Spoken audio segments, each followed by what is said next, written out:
زي ما قلت لعبة داليا الشرباجي.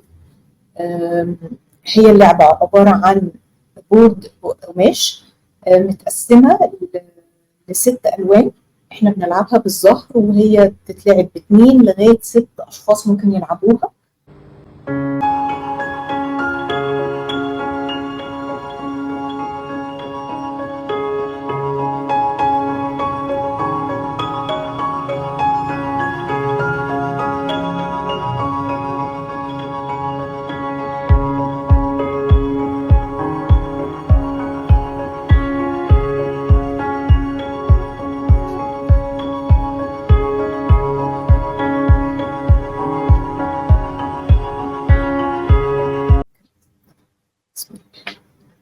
خمسة، 1 2 3 4 5. أنا بمشي مع السهم. أنا جيت على لون البيربل اللي هو العنوان بتاعه الامتنان والتقدير. الامتنان بالنسبة لي معناه إنه أقدر أقرأ إشارة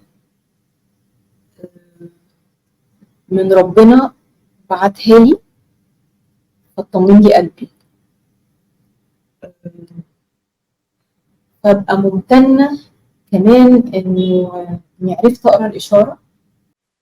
بجد بجد أقدر أشوف حاجة حلوة جوايا،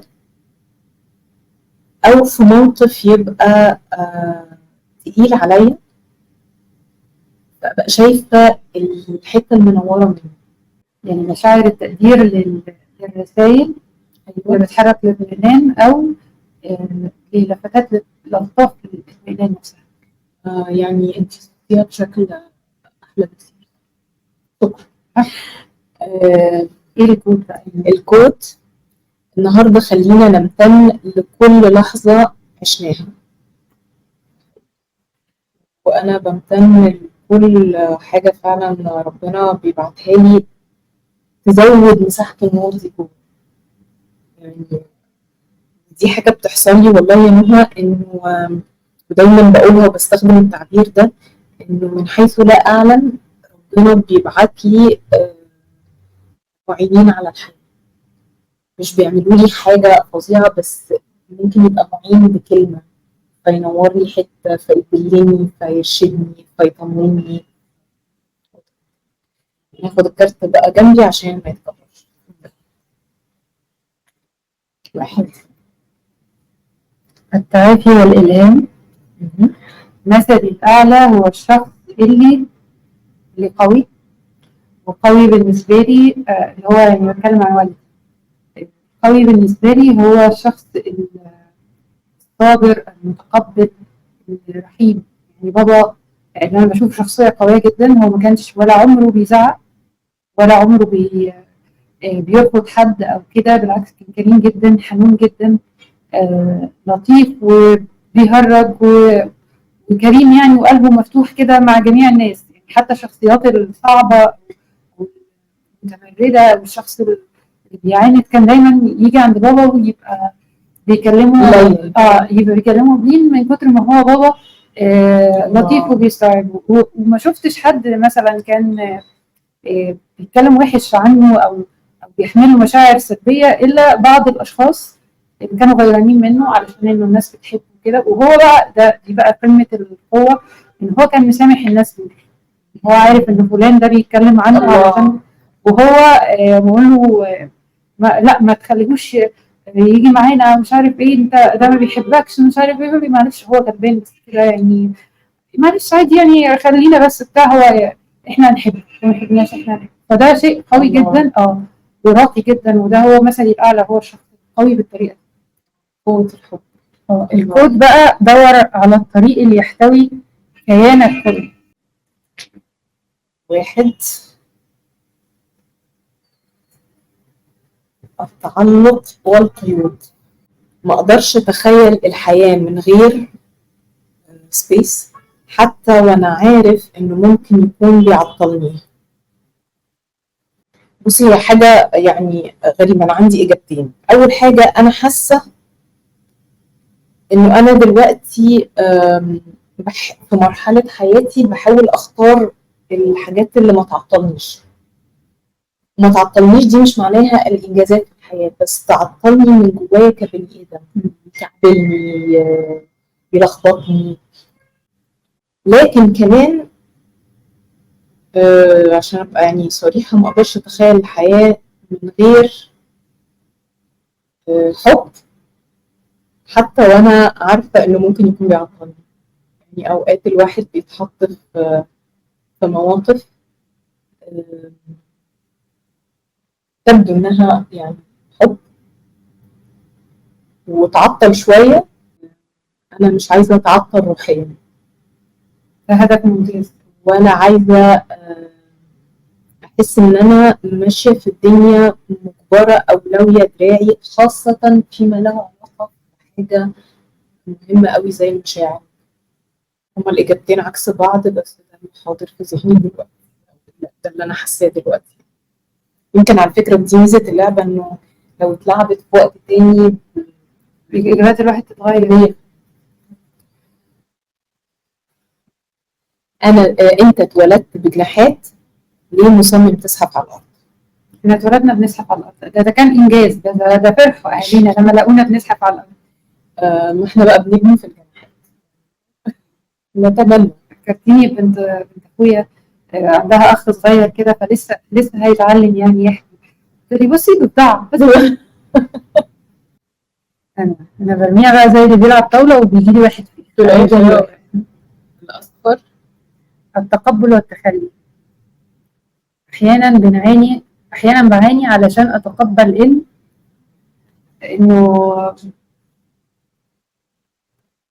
في شر في العالم، انه انا مش هقدر اغير هذا الشر، يعني في فساد وفي شر وفي حاجات سلبيه، وان انا مهما بذلت من مجهود ده مش هينهي الشر في العالم، ولا هينهي الحاجات السلبيه دي، ولا هيغير الناس الاشرار، ولا يعني الحاجه اللي مش عجباني انا مش دايما اقدر ان انا اغيرها. الحاجه مش لدرجه المعاناه يعني انا اتقبل. انا دلوقتي بتعلم ده لسه، في مرحله ان انا ادرك انه في حاجات زي ما ربنا خالق الخير كده، في خالق الشر برضه، خالق ناس يعني مفاتيح خير، في ناس مفاتيح شر. فانا دلوقتي بتعلم ده، وبتعلم ان انا اتقبل وجود الحاجتين. لازم اشتبك مع الشر علشان تخيل ان انا همشي من على الدنيا. الكود لما تتحرر من حياتك الحاليه تكون منفتح للشخص اللي ممكن تكونه بعد كده. انا يعني تتحرر من حياتك الحاليه. انا يعني اتطلع جدا بالشخص اللي اتمنى ان الشخص اللي اكونه بعد كده يكون شخص احسن من الشخص اللي انا عليه حاليا. والله اتطلع للتحرر من حياتي الحاليه، يعني اتطلع ايه اكتر حاجه عايزه تتحرري منها؟ اكيد مش من حقيقتك كلها، بس يعني جزء منها. ايه اكتر حاجه عايزه تتحرري منها؟ من ان انا زي ما كنت بقول لك انا شخصيه عاطفيه، فانا بحس بقى بشده. يعني مثلا حاجه حلوه فامتن ليها بشده، حاجه مثلا مزعجه انزعج ليها بشده. فانا لازم يعني احس انزل شويه موضوع المشاعر ده، ويبقى فيه مثلا تديريها بس او اللي هو برضو لما الواحد بيدرك، اعتقد ان هي مساله وقت، من بعد الواحد ما بيدرك انه ده طبيعي، دي مش حاجه تستدعي كل هذا الانفعال، ودي حاجه طبيعيه حلوه او وحش، يعني انفعال حلو او وحش، ودي حاجه طبيعيه لا تستدعي كل هذا الانفعال. المشاعر حتى الايجابيه اللي هي الامتنان والحاجات اللي زي كده وبتاع، يستخدمها لتطوير نفسه. يعني مثلا على سيره الامتنان والحاجات اللي طلعت لك، في واحده انا مش فاكره هي مين، بس فاكره الكلمه اللي هي قالتها، ان هي كانت في حاجه معينه ساعدتني فيها، فانا يعني ممتنه ليها جدا، انا اقول لها شكرا ومش عارف ايه وبتاع، وقالت لي بكل بساطه، قالت لي اوكي اصلا انا في ناس كتير ساعدوني وانا عايزه اساعد حد زي ما الناس دول ساعدوني. انا عجبني فعلا الفكره ان انا انا برضو كل الناس، في ناس ساعدتني والناس دي مش محتاجه يعني ان انا ما اقدرش ارد. يعني مثلا حد علمني حاجه فانا هردها له زي هعلمه ايه، هو اعلم مني فيه، لكن اقدر ان انا اعلم ناس اعلمها بقى لحد تاني وكده. فده نوع من الامتنان. صحيح، جميل، حلو ده. من أصغر تقبل تقبل العيوب معناه تقبل العيوب معناه إني أفهمها، أفهم العيوب وأفهم يعني المصدر بتاع العيب جاي منين، يعني أحاول كده أحفر ورا العيب، لأنه ممكن العيب ده بعد كده اللي ممكن يبقى مصدر مثلا انزعاج الآخرين مني. لو أنا عرفت مصدره أو اتعرف مصدره ده ممكن يبقى مصدر أو يبقى سبب تعاطف ناس معايا، إنه العيب مش دايما بتبقى حاجة بشعة أو خنيقة، ده غلب يعني في النهاية العيب ممكن يبقى وراه غلب ويبقى محتاج طبطبة عشان يعالج. فتقبل العيوب أعتقد إنه معناه إن أفهم وأقبل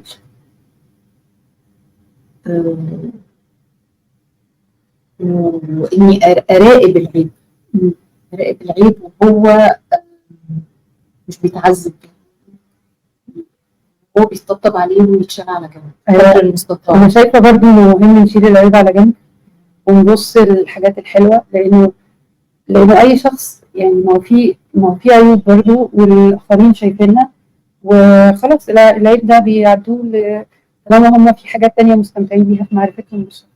بس عايزه اقول لك انه انت بتتكلمي انا جه في بالي انه مثلا شخص إن انا شايفه فيه عيب معين بس متعاطفه مع العيب ده او عارفه هو جاي منين، ليه؟ لان انا مثلا مريت بنفس التجربه، فدي حاجه من فوائد برضو ان الانسان يعيش تجارب صعبه، انه هيبقى عنده رحمه تجاه الناس اللي عندهم نفس الحاجه، لانه عارف ان هو بيعمل كده غصب عنه لانه ده جاي من خلفيه كذا كذا بالظبط. وانه ما انا اتصوره انه ايه العيب وايه القرف كده، انه ياتي الغلب اللي هو ده حقيقي. رفضك للمشكله بيمنعك عن حلها. اول خطوه للخروج من اي مشكله هي تقبل الوجود. ثلاثة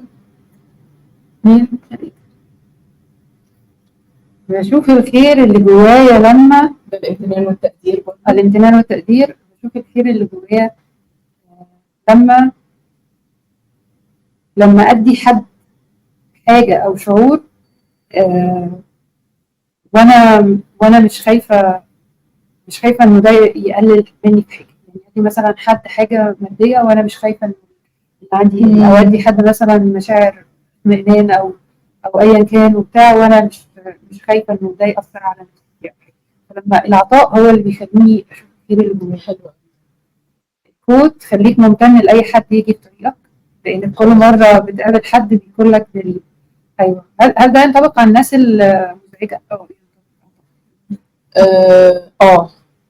يعني عايزه اقول لك انه لما اتكلمنا عن الامتنان وخلاص وانا عديت الكارت بتاعي اللي هو انا ممتنه ليه، خبط في دماغي جمله انه انا ممتنه للوجع اللي عديت بيه وممتنه للصدمات وممتنه لاحداث مش لطيفه حصلت في حياتي، لانه لما بشوف ده سأني لايه او غير المسار بتاعي لايه، لا طبعا انا لازم حتى للاشخاص اللي يعني وجعوني، حتى لو مش بنية ان هم يعني يأذوا بشكل مباشر، لا هم رقوني حته انا ممتنه ليهم. طبعا متهيألي ان ده ينطبق على الناس اللي من الوجع. 3 امتنان وتقدير.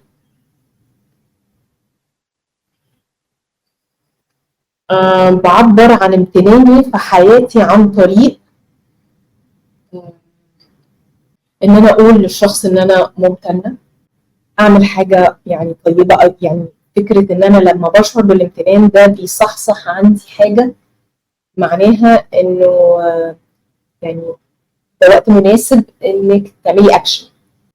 وبعبر عن الامتنان بالكتابه، بحاول ان انا اكونكت اكتر. طبيعي اكيد لكن انا عندي يعني ما بعرفش اعبر بالشكل الكافي عن الامتنان، يعني بشكر الشخص بقعد اتكلم على الحاجات الحلوه اللي يعني الحاجه الحلوه اللي عملها لي وانا ممتنه ليها وكده. بس لو الشخص ده يعني لو انا مثلا انا ما بحبش احساس انه انا عملت لحد حاجه فهو يقوم عامل لي حاجه في المكان ده.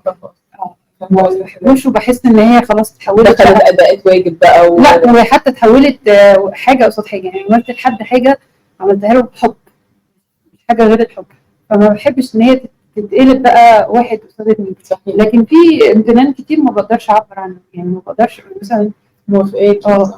اطفال صغيرين مثلا ما تقدرش تقول لهم، يعني تقدري تقول لهم انا بحبكم قوي انتوا كده والكلام ده. بحس برضو ان ده اقل من تعبيري عن امتناني لوجودهم في حياتي. بس هقول لك على حاجه، يعني انت بتقولي حاجه مهمه قوي يا نهى. يعني اتصور ان جزء، انا فاهماكي تماما، ان مش دايما الواحد وخاصه من القريبين قوي واللي بيحبوهم قوي قوي ان هو يقدر يعبر لهم عن هذا الحب او الامتنان يعني بكلام. لكن دي حاجه بقى سبحان الله، هي اتصور انها بتبقى وصل. لو هي حقيقيه قوي هي بتبقى وصل، يعني والعلم عند الله. بس انا اوافقك طبعا. بتدور في كل مكان على العقد الألماظ اللي موجود حوالين رقبتك. اتفضلي. 4 الحب والأمل. بتواصل أفضل مع نفسي ومع اللي حواليا لما مش عارفة لما أكون مع ناس بحبهم. لما أكون مع ناس بحبهم وأحس بالتقبل وأحس بالرعاية والحنين كده، بتواصل أفضل مع نفسي ومع اللي حواليا. لكن ودي حاجة بقى كانت غلط بعملها، إن أنا لو حصل أي خلاف أو حصلت أي مشكلة أو بتاع بيني وبين نفسي، أحس إن أنا غير مستحقة لحاجة كويسة، ويعني أطلع أنا مع نفسي الشريرة اللي في القصة. كنت المفروض أكون حليمة أكتر من كده، كنت المفروض أكون متأنية أكتر، كنت المفروض أعمل لا قربان. بس ده طبعا ده شعور وحش جدا، إن حد يتخيل إن هو ما يستحقش حاجة كويسة. دي حاجة خصوصا إنه في برضه ناس بتقعد تقول النصوص يفترض، يعني هو بياخد النص الديني كده ويحطه في اطار انه ايه، انت منك لله، انت كده فاكره انه ربنا هيقبل منك حاجه، انت مش عارفه ايه. فده سم يعني خاطر. الكود الحب مش مبني على اسس، الحب محيط ملوش بدايه ولا نهايه. بختلف مع الكود. بس ليه بتختلف؟ علشان الحب ليه اسس طبعا. ما انا لسه كنت بقول انه الاحترام والامان. يعني انا ازاي شخص فقدت احترامي ليه اقدر احبه؟ اقدر ما اكرهوش، يعني اقدر ان انا ما احطش نفسي في حاله عداء معاه، بس مش عارف احبه. وكذلك الامان، شخص انت مش واثقه فيه او عارفه ان الشخص ده لا يؤتمن، فبرضه مش هتقدري تحبيه. بصي انا شايفه انه مفيش اي حاجه ثابته، توصيف ثابت لاي شعور انساني حتى اللي في الكتب. هو مجرد جايد لاين علشان يخلي البني ادمين قادرين يقفشوا الاطار العام للشعور. ده يندرج تحت شعور الغضب او السعاده او الفرحه او الغل. لكن كل واحد رؤيته واحساسه بالشعور لا يمكن زي البصمه كده، اتصور انها مش زي حد. انا أتفق. عشان يعني مثلا حاجه زي الحب، عشان كده الحب ده لو احنا ما فهمناش لغاته مش هنفهم يعني ازاي نحب بعض. عشان كده بيطلع انه ممكن يبقوا فعلا اتنين بيحبوا بعض جدا، بس كل واحد بيحب التاني بطريقه، لغته وطريقته وتعبيره عن الحب مختلف تماما. مفيش وصفه جاهزه او توصيف جاهز للشعور. تصور كده. معاكي. اشتريتي؟ لا 2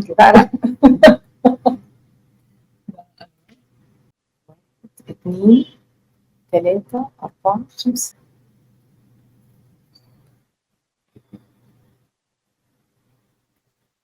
الفرق بين التعلق والتفاعل الإيجابي في حياة اللي بحبهم هو، متهيألي الفرق هو إنه التعلق النتيجة بتاعته فيها مساحة لا بأس بها من الألم. يعني الواحد لما يتعلق بحياة حد أو في حياة حد بيحبه هو مصاحب ليه الألم. التفاعل الإيجابي هو شعور مصاحب ليه نهضة، عون، سند، يعني شعور حلو. التعلق يعني تحسي كده إنه الحكاية ممكن تقلب بنكد في لحظة من اللحظات. لكن التفاعل الإيجابي هي حاجة أنت بتبني فيها. اعتقد ان التعلق اللي هو تفكير انه لا بديل عن كذا، يعني ان هو الحاجه الفلانيه او الشخص الفلاني هو ده الطريق الوحيد لكذا، او هو ده المصدر الوحيد لكذا، او لو هو الشخص ده غاب فما فيش هيبقى فيه كذا، اللي هو يعني تحميل الحاجه اكبر من ممكن جدا. واللي فيها الجمله اللي انت كنتي بتقوليها اللي فيها الدبدبه على الارض، تحسي ان التعلق مصاحب ليه الشعور ده، انه حد بيدبدب لو ما تمش اشباع تعلقه ده او توقعه من الشخص اللي بيحبه بطريقه معينه. 4 كده كده الحب والامل. بنبسط قوي. طب حلو حلو. بنبسط قوي لما اللي بحبهم يبقوا مبسوطين. اوكي. لما يبقوا مبسوطين ولما بحس ان هم متمسكين بيا وبوجودي في حياتهم كده، بحس بالامان كده. الكود في نورك بشوف العالم والجمال اللي اتخلق